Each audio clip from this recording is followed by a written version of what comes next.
And now today's featured speaker is Benjamin Lohnes, MSBA, class of 2015. Ben is a principal analytic consultant at Epsilon of the Publicis Group in Paris. He is a frequent speaker at New England area events, when those happen, and universities on the topic of data storytelling. At Epsilon, Ben's passion for storytelling is evident each day as he supports dozens of teams with strategic data communications. In addition to managing analytic projects for a large financial services client, he also teaches classes about making complicated communication simpler and more relevant to audiences. Ben has worked in a variety of industries, including finance, travel, healthcare, and energy. Ben has a Bachelor's of Science in Applied Economics and Business Management from Cornell University, and as mentioned, a Master's in Science in Business Analytics from Bentley University. Without further ado, please join me in virtually welcoming Ben Lohnes. Thank you, Ben. Thank you, Emily. Hi, and thank you for having me, everyone. I am excited to come back to Bentley in any kind of capacity that I can, even if it is virtually. Just a quick note, can everybody see my screen? See if I can. Yes, okay. You're good. Very good. Okay, so let's sort of jump right in. One thing, so I have a few thoughts about what we're going to cover today. As Emily mentioned, I did see some of your questions, so some of those I hope to answer and respond to within the presentation. Those that I don't get to, hopefully we'll have some time at the end to talk about those specific questions. So I think it's, I'm going to talk a little bit about how I got here, just because I think, one, it's really more relevant for storytelling, because I think everybody's story is interesting and fascinating. I'm a big fan of stories in general. Quick side note, any of you that did not see Jessica, was it Giglio? Her presentation on brand storytelling on Tuesday was exceptional and excellent, and I think it is a good complement to what we're going to talk about, but with a slightly different perspective. So lots of good content out there about stories. But I'll talk a little bit about how I got here and how I got into this concept of storytelling. I'll give you some thoughts about data storytelling and what I think is really important, especially given the context of I deal with a lot of analytics professionals, people that deal with complex data all the time. And I'm going to say up front that this talk may surprise some of you, because it could go very much into a how-to of here's how you take data and here's what you do to each thing. But I think you can imagine this is a very broad topic. And so I really wanted to focus some thoughts on how you can practically approach storytelling, especially with data and especially with complex ideas. So we'll talk about some of these things. And as I said, I'll make sure I have time at the end to address any specific questions that I don't highlight. And then finally, I'll talk through a data storytelling example that comes from a specific bit of work that I did, just to kind of help bring everything that we talk about together. Okay? Okay, so with that, how I got here. Well, I took the long route. I did grow up on the West Coast, just outside of San Francisco, but I've always been fascinated by all sorts of things that seem to not connect to each other. When I grew up, I actually I was really good in math and I really loved engineering, but I also had a sort of design interest and just was fascinated with art. And so I thought, well, I'll go and get an engineering degree, and then I'll go and become an architect, and I'll become an architectural engineer, with the thought that literally I wanted to bridge the gap between disciplines that otherwise didn't really come together as well. I knew a lot of architects and I knew a lot of engineers, and both thought that the other didn't understand them. And so that sort of started my journey to really try to bridge gaps between things that otherwise didn't connect. As Emily mentioned, I went to Cornell and I studied business, but along the way, I actually found that I was really fascinated by philosophy. And so I did my undergraduate thesis on business ethics and economics, and trying to find incentives for being ethical within a capitalist society and economy. And you know, it's just things like that, taking philosophy and taking business and numbers and trying to find ways of making them connect. And then ultimately, I ended up in a series of jobs, one of which was at a travel company, where this was probably almost 15 years ago, where I was helping them kind of get out of the spread mart, as we'll say. A lot of you that work in industry know that as you work with data, a lot of times you're still working with spreadsheets, and my company was no different.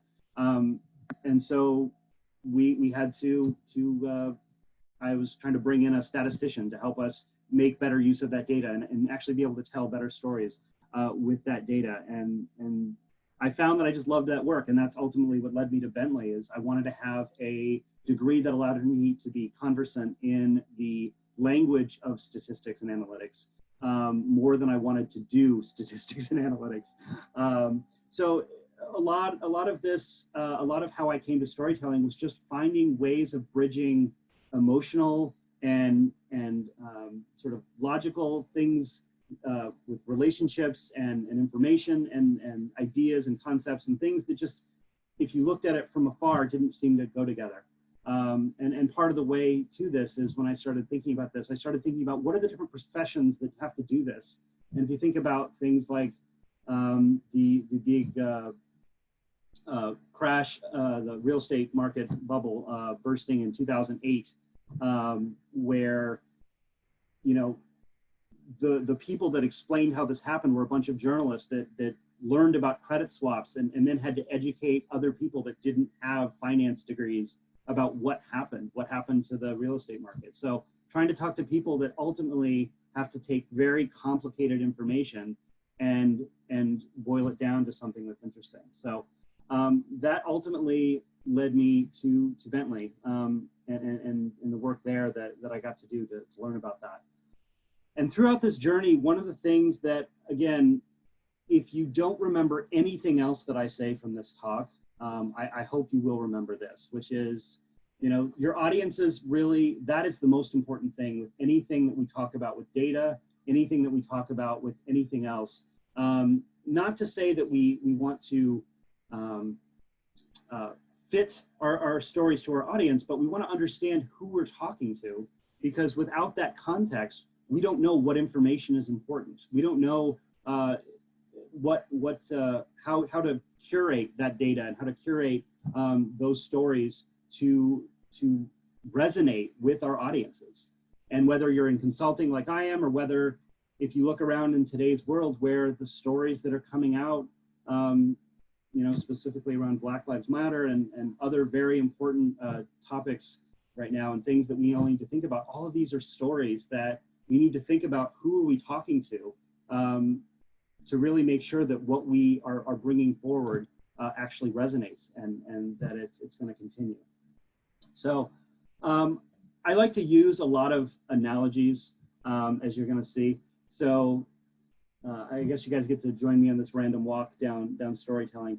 When I was at Bentley, one of the professors I took was a gentleman by the name of Dr. Nathan Lin. He taught the data mining class for a time when I was there. And he loved to use the analogy of data science and analytics is kind of like cooking, you know, because we all start with ingredients. We start with data. And then with that data, we need to bring it together. We need to process it. We need to clean it, to bring it forth into something that is usable. And then ultimately, we have to present our creation. We have to, and in this, plating matters. So how we communicate information is in some ways just as important as what we're communicating, because if the goal is to resonate with our audiences, to give our audiences something that they can use, then we need to bring forth something that is actually going to resonate with them. And so I think the cookie analogy really works. So you can bear with me briefly as I go through this. You know, one of the things that we'll talk about in a bit is that stories help us clarify. One of the things that I think always comes up with storytelling is, you know, we're trying to make things simpler. We're trying to take complicated things and make them simpler.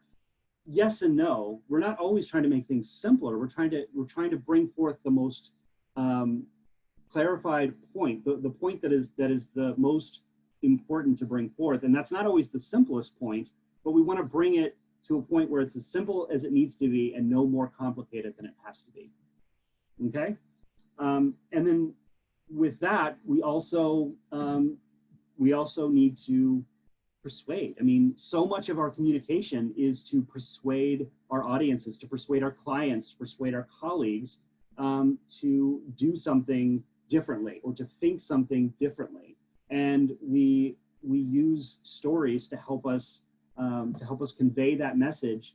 And we'll talk about this. I have a couple stories later that'll kind of bring this forward about the persuasion and data.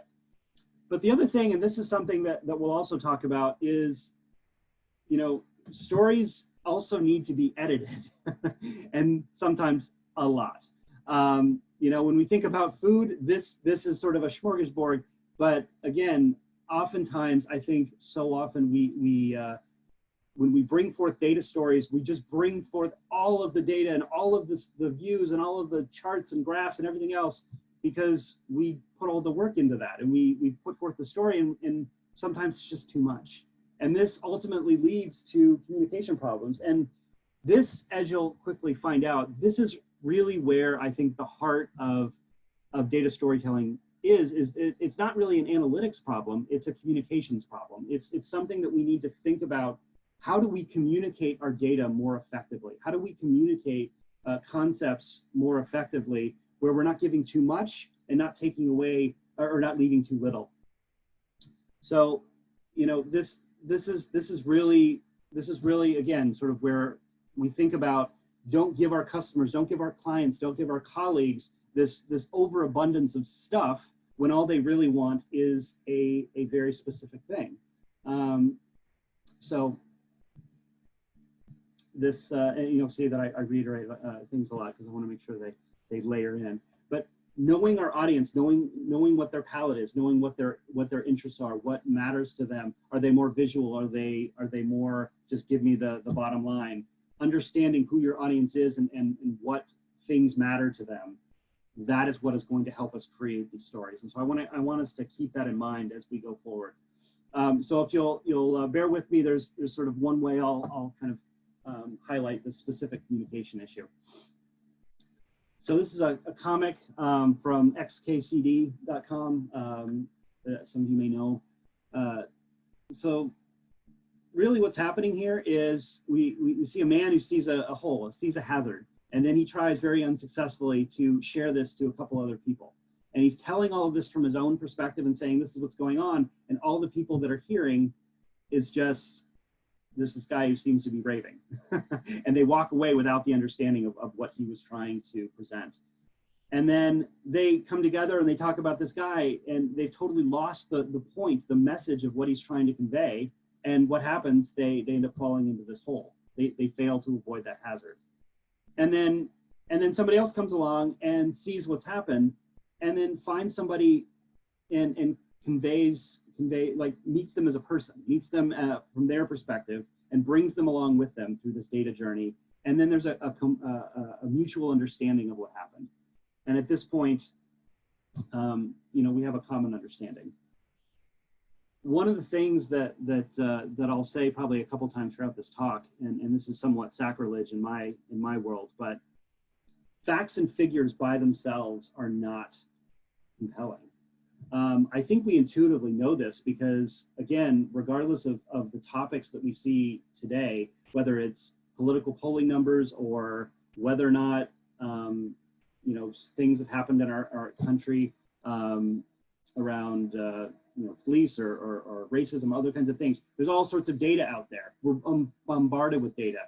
Sports, we're bombarded with data about who's the best quarterback and who's the best, what's the best team. We have data everywhere. And you would think that if data by itself was compelling, then that's all we would need. We would just say, ta-da, here's the data. And I think so often in data storytelling, this is what happens, is that analysts who are brilliant and much smarter than me put together all this work and say, look what I've done. Look at this truth that I've given you. And people are like, okay, I guess so, but I'm not sure about this, that, and everything else. It doesn't resonate with them. Data by itself even in charts and graphs, doesn't always resonate with us. We have to think about storytelling as a way to communicate this, to resonate with people, to hit those emotional notes, similar to what Jessica had talked about on Tuesday around brand storytelling, really trying to find that story that an organization has to share genuinely and sincerely with their audience. Okay, so the first thing that I talked about is that storytelling really comes to this point of this need to clarify. And this is one of my favorite quotes by Sir Richard Branson around complexity. And you know, complexity is your enemy. Any fool can make something complicated. It is hard to keep things simple. Wherever you sit in an organization, whether you're an analyst, whether you are a project manager, an executive, or a client of vendors and such, whatever you do, oftentimes one of the main things that you are required to do is take something that you know very well that is complicated to others and clarify it and simplify it to make it something that resonates with somebody else.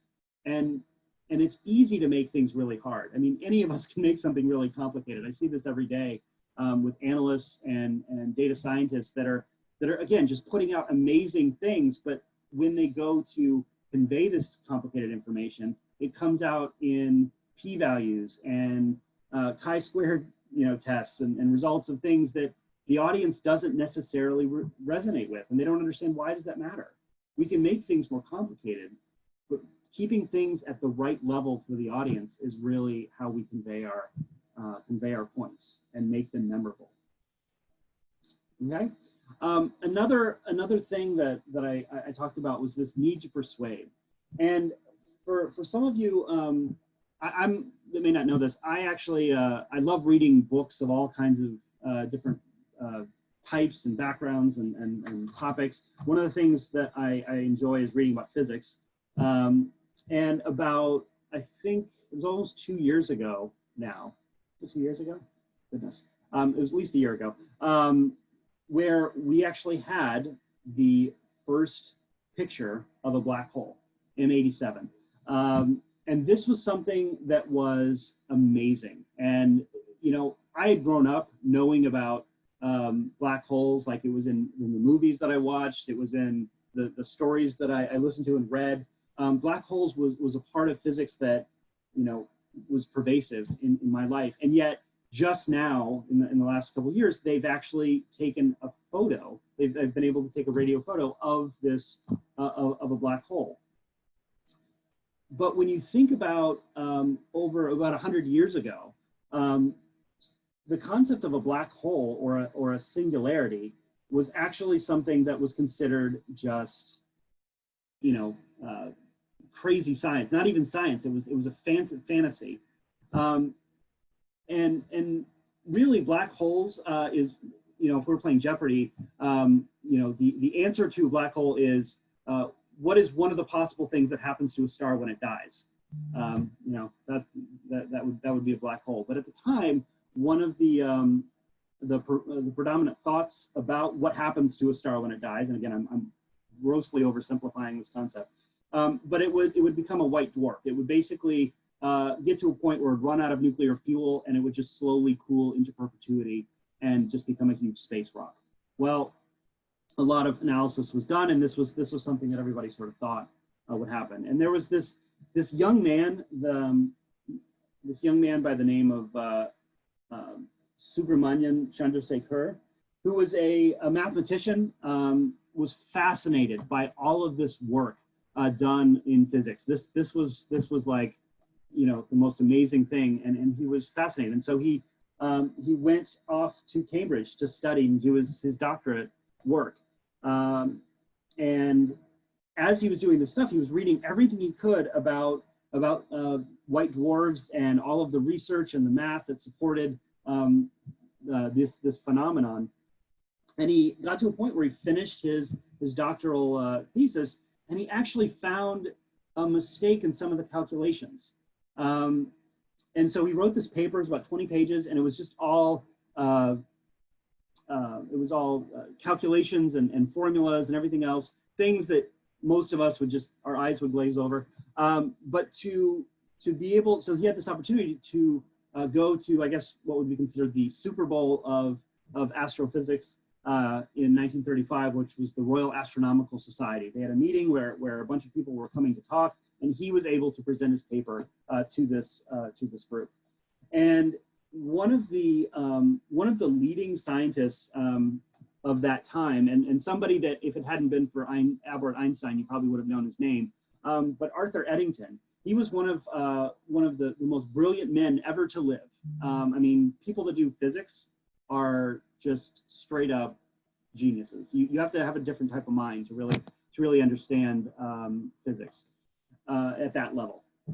And so he had done all of this work on white dwarfs and whatnot. And so Chandra gets up and says, okay, here are all my proofs. And he was speaking in a language that everybody in the room understood. It would be like if I said to all of you, so 1,000, or a squared plus b squared equals c squared. Like all of you that took some sort of high school geometry or trig or whatnot would understand the Pythagorean theorem and know what I'm talking about. Everybody in the room understood what he was saying and knew the language that he was saying and knew that it was true.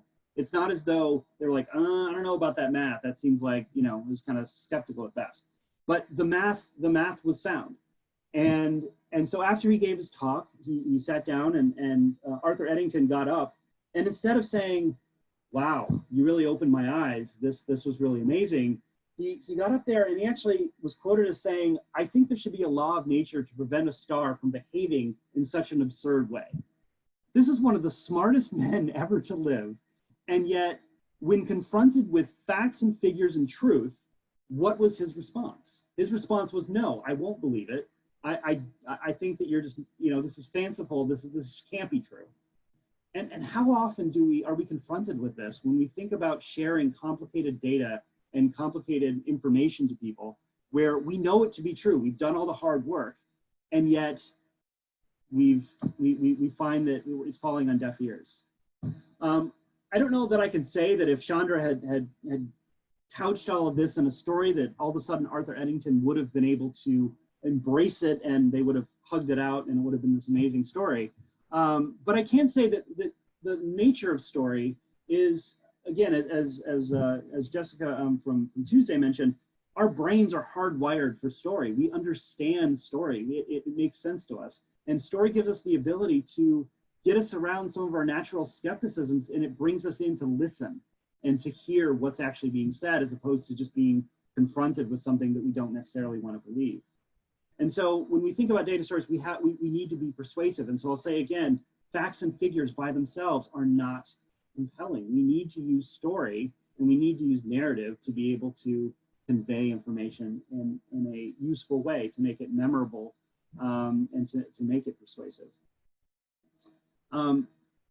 So this other concept that I find I use all the time, similar to what I mentioned with the food, is that so often when I see presentations about various analytic output and deliverables, so often I see all of this information and all of this data as though somebody took all of the work that they did for the last several weeks and just put it into a presentation to give to somebody, look at what I've done.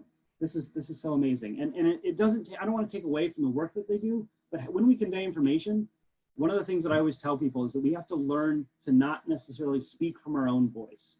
And I don't mean that in any kind of political way. I mean that to say our audience is what is important. If we're just speaking to the wind and speaking to ourselves, then whatever we say is sort of what's out there. But if we're trying to convince somebody of something, if we're trying to resonate an idea with someone, we're trying to get them to believe, to change, to do something different, then our audience is so important. And what they need to hear, the lenses through which they need to hear, the ways in which we need to resonate with them is important. Whether we need to give them complicated data stories, because sometimes people want that, or whether we need to boil it down into something that is useful to a C-level, like a chief marketing or a chief executive officer. However, we need to present the data so that it resonates genuinely and truthfully. We want to keep the validity of data and not make it tell stories that aren't robust and real. But we definitely want to think about our audiences.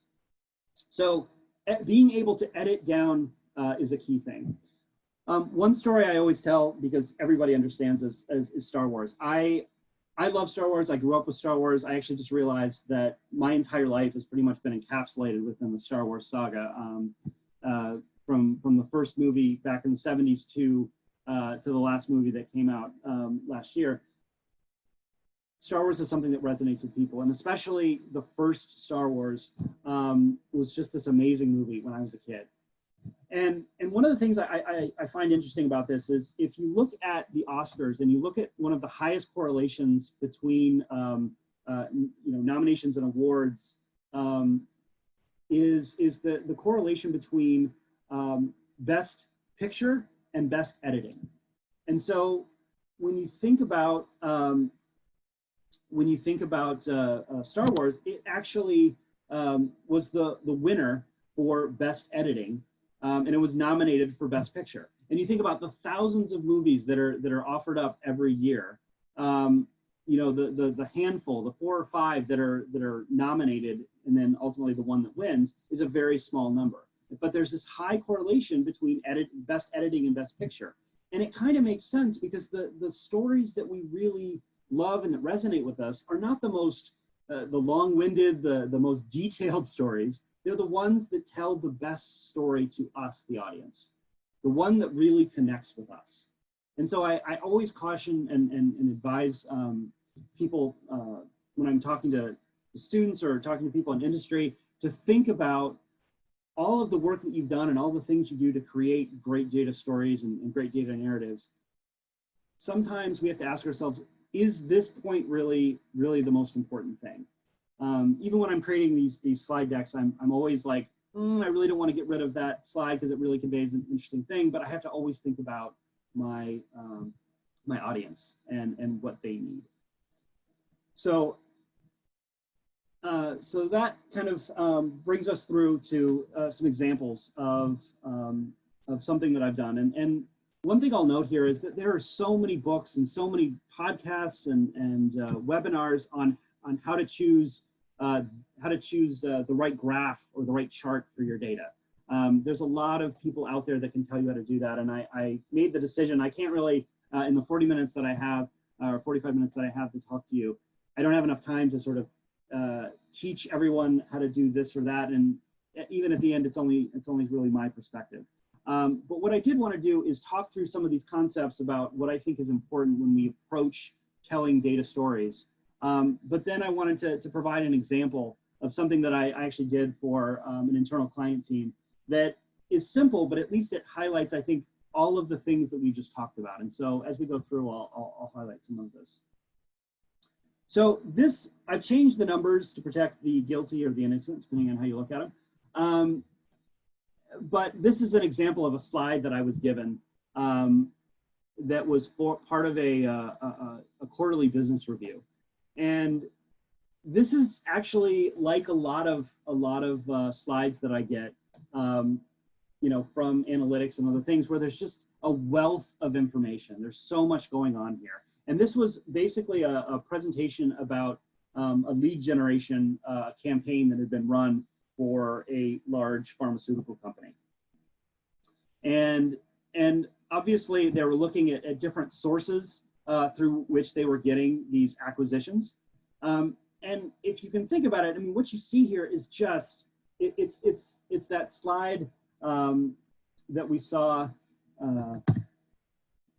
sorry, it's that slide we saw earlier. I'm sorry, wrong one. In this one, that's what that slide is for me. It is absolutely just a smorgasbord of information, and it's overwhelming. The data there is interesting and helpful, but it's just too much. So I started with this, and I wanted to do some simple things. And so what I did is I actually walked them through a way of trying to make this something that actually told a story. But I did it in sort of an evolution. And so the first thing I did is I took out a lot of the data labels that just seemed like they were actually overlapping on other data labels. they were confusing. They didn't really add anything to our narrative. It just added what I call visual load. So when you look at a slide, your mind has to like make sense of all the things that you see, and it has to figure out what's important. Where do my eyes go? What are the things that really do I need to hone in on? And when you see a slide like the one we just saw, you have no idea. It's just like a maze. You're like, where do I start? Where do I go? What do I do? And so we start by taking off some of the extraneous visual load from a slide or from a graphic, from an information source. And then I continue to take off more of these data sources, but I left a few that seemed like they actually were interesting. So the ones in October, November, December, there was a spike there, more so than at any other time throughout the course of this year. So it seemed like we did want to actually make note of this, and we wanted to keep some part of that. So I got rid of all the ones that weren't telling us anything interesting, and I boiled this down there. The next thing I did is I said, okay, you have way too many sources. With a stacked bar, you cannot, from that visual, you can't tell what ratio of anything was there. And so, and the other thing that I will note is, this is something, one of the people that I love in this space is Cole Nussbaumer, or Nussbaumer, sorry. She wrote the book Storytelling with Data, and I actually had the chance to go to one of her workshops.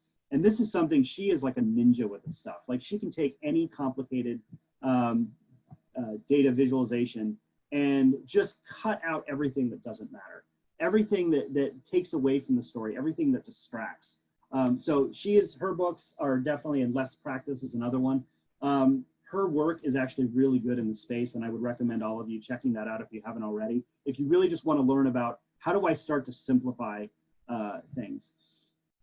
So some of these things is she talks a lot about color, and oftentimes, especially in analytics, we overuse color so much because we want to say all these sources are important, all these data points are important. Well, not all data points are created equal. Not all of them are equally vital to the story. And so summarizing and consolidating a lot of data into smaller groups doesn't take away from the story that we're trying to tell here, where, you know, we're looking at time over time how these various enrollment channels have contributed to this acquisition campaign. And really the ones that really matter, the ones that really contributed, we can summarize, and the other ones we just throw into an other bucket, and we see that it doesn't really take away from the story. Even if you look at before the left side of the vertical dotted line, we see that the other channels has, you know, a decent chunk, but then as you look into the other side from October onward, it actually starts to get less, much less. And so knowing the specific numbers, yes, we might need to dig into that to do something specific, but at the end of the day, the story of just the ratio, the visual ratio, we've simplified this story and made it easier for us to pull out some really interesting insights. And then ultimately, and this is again something that Cole really advocates, is making some annotations on a slide and really calling out questions or thoughts or insights or things that we think jump out. Right. So this is just one example of things, and I could bring up others, but as I'm sure some of you experienced, coming up with the before and after is sometimes hard because nobody wants to be the before picture. But this I think is an indicative example of how a lot of data analysts and data professionals have come to data where they're just so close to the things that they do and the things that we do, and I've been guilty of this as well, where we just put in all the information and we overload our audiences and we take away from our ability to just tell a simple story. So as I talked about the ability to clarify, we've clarified this story from the beginning, where it was just a bunch of information, to now to the end, we've really focused in on a few key points here. We've also, I would argue, this is a little bit more persuasive to say, where do we need to focus in on? If we need to focus somebody in on the particular sources that need to be pursued going forward in various campaigns, that we need to look into focusing on direct URLs or searches, it's easier to see that now, and we can actually, we have an easier time making those cases. So, and then ultimately being able to edit, being able to simplify it, and again, clarification, making the visualization simpler so that people can really grasp onto something and they're not lost in this maze of information and data overload. Okay, so this brings us to some simplified data storytelling do's and don'ts. And again, this is not an exhaustive list. There are definitely other things that I could say, you know, we could add or take away from this list at times, but I think this was a decent starting point. As I mentioned before, please do identify your primary audience. There is no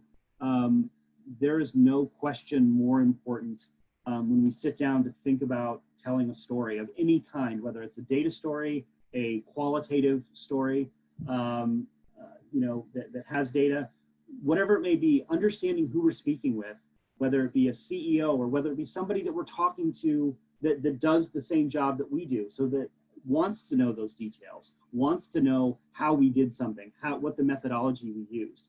For somebody that does that every day, that might be vital for them, but it's not vital for everybody, and it's not one size fits all. So we have to understand who our audience is and what they care about, what keeps them up at night, to be able to focus our stories to really resonate and to be persuasive, right? So we don't want to tell a story that you want to hear. And what I mean by that is not that, you know, it's not about you and not about your story, because your story is important, and I don't want to lose sight of that. But when we're telling stories to other people and we want them to do something, we want to change their mind, we want to do all those things, we need to consider who they are and what's going to resonate with them if we want to exact that change, right? So another thing is do clarify your message, alleviate visual load, visual clutter. Do not add information that isn't relevant to your why, to the why of your primary audience. Again, that why is what do they care about? What keeps them up at night? What are the big problems that they're trying to solve that you're trying to help them to solve? Do tell a real story that matches your data. I can't emphasize this point enough. Our jobs as data storytellers is not to be fiction writers. We tell true stories. We tell stories that can be validated by data, that are robust. There was actually a professor of food science, I think his name was Brian Wozniak. I think he wrote a lot of those books that were like Eat This, Not That. He did a lot of like pop culture type of food science. He'd been published in all sorts of journals. But come to find out, he actually had been trying to fit basically the data into a narrative. Like he had a narrative he wanted to tell, and he tried to fit it into there, and he would actually get his grad students to basically, you know, mine data to try to pick out data points that would actually fit the narrative that he wanted to tell. He was fired from Cornell. A lot of his journal articles and such were pulled for review and other consideration. And I'm sure there's even possibly even greater consequences.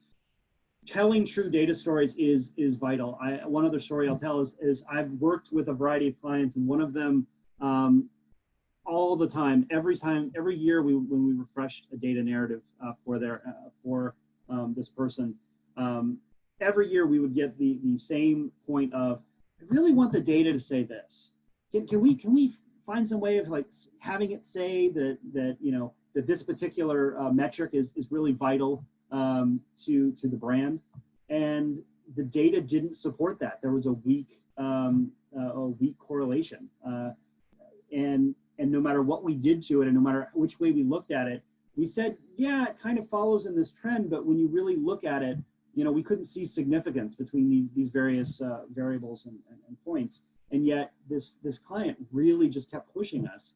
And that's something that, you know, I find, especially in consulting, becomes a problem, and something where we have to really stand our ground. Ultimately, what we did is we said, here's the narrative. We put all of the caveats and the sources and the considerations that needed to be accompanying this data, and then we provided the data to the client with as many advisories that we could give them. But this is something where we have to be courageous in how we present narratives and how we, we give data to others. The other thing is sort of the Occam's razor approach to things. We want to always try to tell the simplest story we can. I know sometimes, especially in analytics, we're dealing with complicated methods and complicated data and things that have a lot going on. But if our goal is to bring people into our narratives and to have them understand what we're doing and to really do something with that, we want to make this story as simple as it can be without losing the fidelity of what we're trying to say. And so that's why I often say, don't try to tell this ultimately just the simplest, but the simplest implied being the most clarified, the most resonant story that is true to that audience. We don't want to make a story more complicated than it needs to be, because oftentimes what that does is just adds confusion and takes away from the ultimate goals that we're trying to convey. And then another one is use color sparingly. This is something where I didn't mention this in the talk, but colors convey their own meanings, whether we like it or not. And I've gone through a lot of client discussions where some of their colors are red, and red conveys something very specific that isn't always positive. However, in other cases, colors can, in context, colors can take on different meanings. So red doesn't always mean stop or bad. In the case of something like a Valentine's Day, campaign or something along those lines, that has a different meaning of love and relationships and connections. So that's why I always say use color sparingly. I've always been a fan of using blues and grays. I know Cole Knaflick also, she also does a lot with that, and I've always been a big believer in using simplified colors, because then the other point of that is that you don't have to lose sight of the inconsistency, because sometimes when you choose colors in presentations and data, if those colors are not conveyed all the way through, what you end up having is a lot of confusion from one chart to another, or from one graph to another, inadvertently. And so using the simple palette of colors allows you to emphasize something that's important, and makes it easier to say this dark color versus the lighter color of gray, like gray versus blue.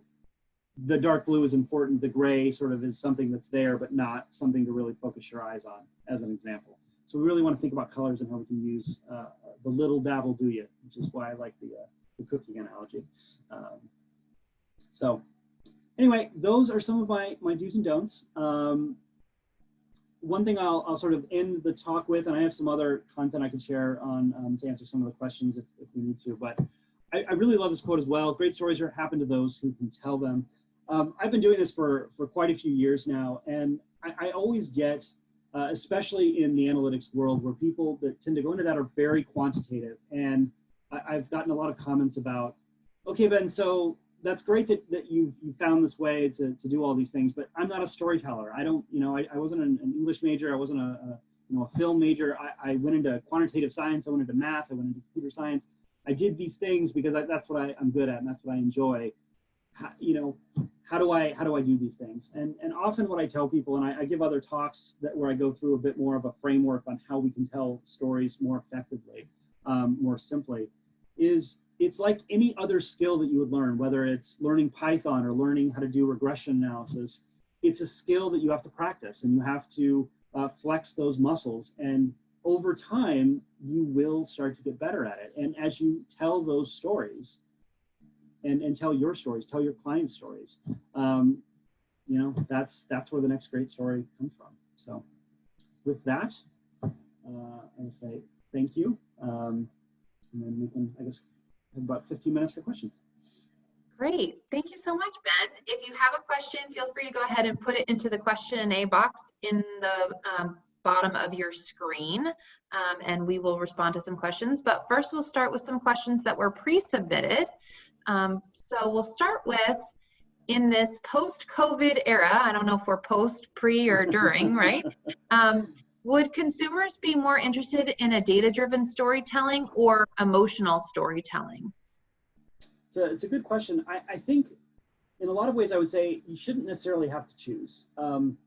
Data is dispassionate in that we tell truth with data, but at the same time, you think about like things like infographics, where you're using data, you're using information, but sometimes a picture and something that resonates with humanity. At the end of the day, all stories are about our experiences as humans, whether it be with our environment, whether it be with other humans, whether it be with other things in our world. But emotions, I would advocate that emotions should be part of all the things we do. It's just not, when we're telling data stories, we want our data to be the robust foundation on which we build those emotional stories, so that we are not using data stories to manipulate, but using data stories to resonate.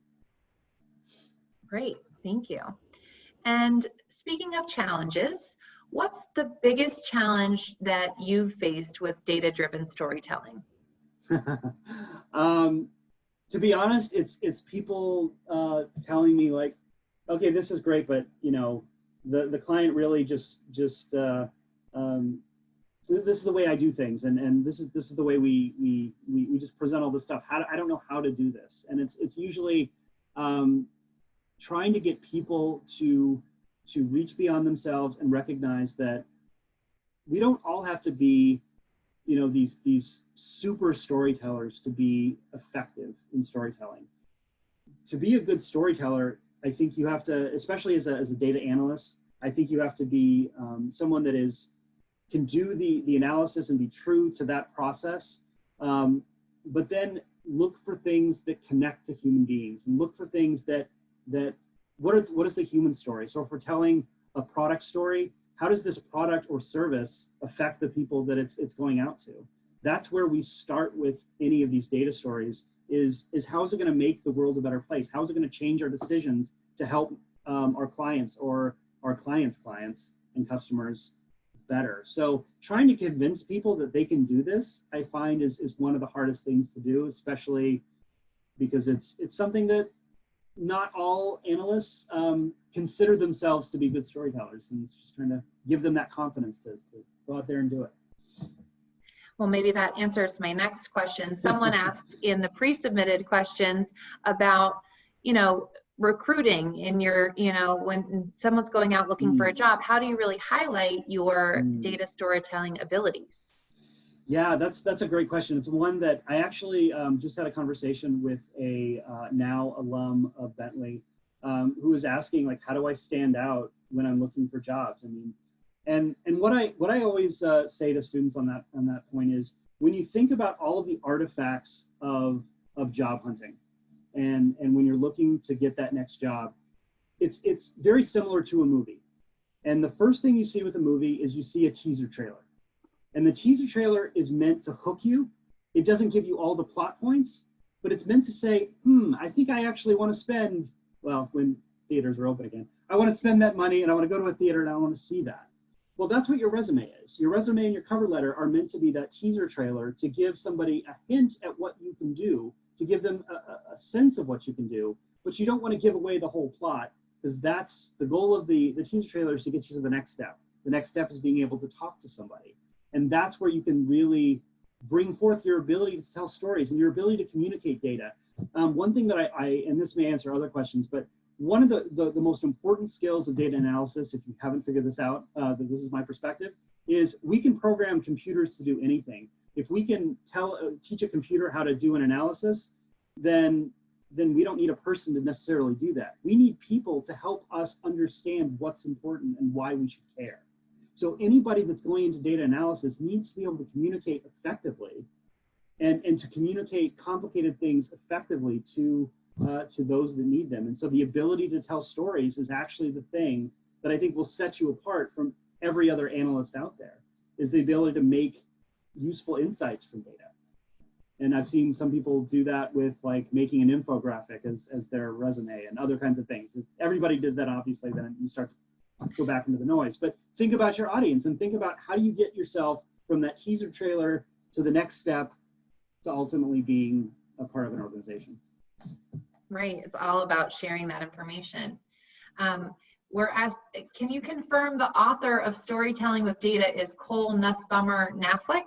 Yes, I always get her two names. So it's Cole Nussbaumer, N-A-U-S-S-B-A-U-M-E-R. Knaflic is K-N-A-F-L-I-C. So Storytelling with Data, just go to storytellingwithdata.com. She has podcasts. She has her own site where they offer examples and exercises to basically say, here's an example of a data of a graphic or a data set. What can you do with it? We're going to do pie charts today. She hates pie charts. We're going to do bar graphs today. We're going to do tree graphs. And she wrote a book. Her second book was Let's Practice, I believe it was called.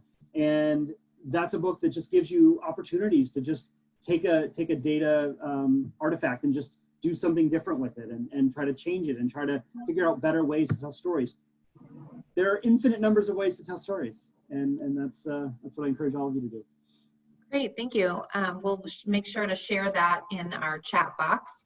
Yeah. Now, what's the demand like from clients for this type of work? You know, the less technical side of data analytics. It's growing. So one of the things that I'm actually doing right now is Publicis has been very supportive of this work. More often than not, I'm doing less and less data analysis and more helping people who have created some sort of analysis and then like, okay, we're going to present this and how do I convey this better? How do I make the points that I'm trying to make better? How do I, convey the points that are the most important? And with each time, I basically just walk them through the process. And so I'm writing a course on how to sort of a loose certification on data storytelling that covers things like, what is a story? What is a story not? What are the different types of stories that we can tell with data? What are the different ways in which we can convey data when we're remote? Because we're not in front of people anymore. And so how we communicate stories is very different. I can tell you this is a very different experience now than it was in March when I came back for a community hour talk that I gave at Bentley. So there is a growing appetite because at the end of the day, and I have a couple slides at the end that actually I'll share this with you real quick because it'll be part of the PDF that I gave everybody. One of the things that I didn't find out until after I got into my degree is that back before the MSBA was even a degree, it was the MSMA, and then the MSBA was came out just before I graduated. And data science and data analysis, that was analytics, that was the sexy new job that was out there. And the thing about that is that the analytic process, you start with data, and then you do some analysis, you pull it together into a presentation, and then you produce some results, right? And the thing that didn't come clear until after I got through this is that over half of this is data cleaning. You take a data set that's messy, which is all of them, by the way, and you spend all this time trying to get it to a place where you can actually do some kind of interesting analytics on it, which is, maybe 20, 30% of the time. And then you spend 10 or 15% of your time like putting together a presentation. And really it's like the last 5% is really the actual good stuff. This is the stuff that you get paid all the dollars, or your clients pay your company the money to do. And what's interesting about this is actually the way most presentations look like, is that you get analysts who spent 50% of their time doing all this work. That's 50% of their slide deck, is how they did it and all of the process and what they did to clean it. A lot of that stuff is table stakes. People pay you the money to do this work. They want to know that you did it, but you want to lead with the insights and you want to get them to want to know more about the other things. You want to be prepared to talk about this other stuff, but the insights are the key part of that. And so I'm finding more and more that as people come to terms with that reality, that we need to communicate more effectively with each other, no more, no less, this kind of approach is really something that is key. So I'll let you know when my class is finished in July. It's a half or full day, 6-part thing. So we'll see how that goes. Good. Yeah, we'll have to share it on our LinkedIn pages and put it in our class notes section. And when you're doing these presentations, Yes. do you have a suggested number of points that you try to limit a story to? For example, no more than 5 points because your audience can only consume that much. Yeah, that's a great question, and often comes up. I typically try to stay with 3 to 5. I mean, if you're trying to make, it's kind of like if you were doing a book report and you were trying to tell me, or just even taking Star Wars, and you were going to give me every single point about that movie and trying to tell the whole thing to me, I wouldn't know what's important. We can handle 3 to 5 really good points, and we can keep those with us. I try to keep one concept to a slide where I can, because the other thing is that PowerPoint presentations are only meant to be visual anchors for the conversations that we're having with people. And so my slides often are very simple because I don't want you looking at the slides as much. I want you listening to what I'm saying. And if I make a slide that's too complicated, or I put like 8,000 points on a slide, which I've seen done, like that other slide, it really eschews and obfuscates the real point that you're trying to make. So 3 to 5 is probably a good measure to follow. We'll end with one final question. So obviously the analytics are only as good as your data. How do you validate that the data is in fact good? Yeah, that's a good question. So I work with right now, a lot of my time is spent with a large bank with their market research work, and so a lot of our data is market research data, which you can argue a lot of things about expressed opinions that people give you in market research. I always go back to the trust but verify. Where you can, so one of the things that Epsilon has been able to do for this one client is we can actually, we created a process through which we got all of the panelist data onboarded onto our system, and then we were able to match that with, in a masked, PII removed environment. We were able to match that and actually be able to compare what people said with what we know to be true. So if they say, oh, I'm actually not a customer, well, you know what? We know for this time when you actually took the survey, you actually were a customer. And so we trust but verify. And a lot of those insights are really something that we bring forth to clients. And we try to look at data from different perspectives and see, is it consistent? Are there things that jump out of it? I mean, that's part of the exploratory analysis, is trying to see, are there things that don't really make sense, don't foot to what we would expect. Great. Well, thank you so much, Ben. Please do let us know when your course is available for folks. Yeah. And we'll be sending out a follow-up email to everybody with a recording from today, as well as your slides. Thank you again for sharing. Any final thoughts on data storytelling? It's something. It's really something that I think all of you have the tools you need to tell great stories. In whatever you do, I really encourage you to just get out there and read as much as you can from different things, from different sources, different types of things. Don't just focus on analytics. Read and experience and listen to as much as you can, because it makes your stories so much richer. Well, thank you. And everybody have a lovely afternoon.